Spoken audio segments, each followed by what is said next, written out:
mid-market organizations tend to be really good at a couple of things in-house. And if we refer back to, I'm a GRC man, so I take everything from a GRC perspective.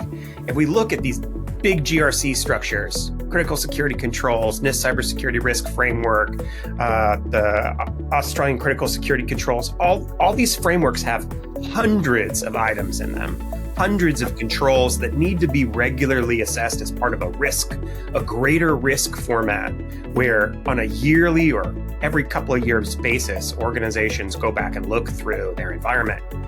That tends not to happen. They try to treat cybersecurity like a tool problem. I bought a thing and now I'm safe.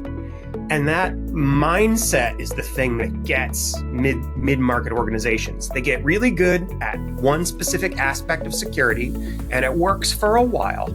They buy one set of tools and they become subject matter expert in one set of tools, or they buy a bunch of tools and they don't get good at really any of them, and they kind of molder on the shelf. But then what happens is the security landscape changes. Something that they're not good at, something they don't have expertise, becomes the new significant threat, and threat actors find that really quickly in the threat actor ecosystem.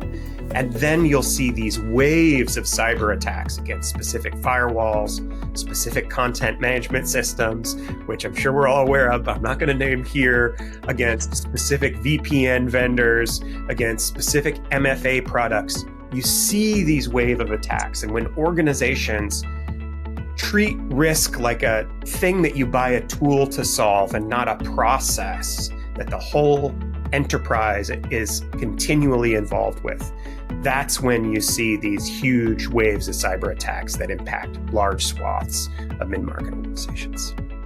And Philip, just a definition check there. You used the term GRC at the beginning of that. What does that mean?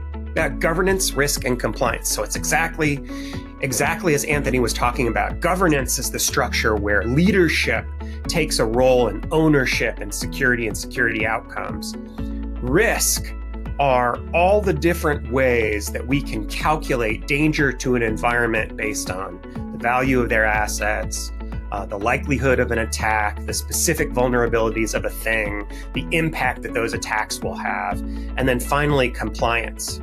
Complying with these rules that an organization has seen as their North Star, as their specific ways to mitigate those risks. Those are all really critical parts of cybersecurity.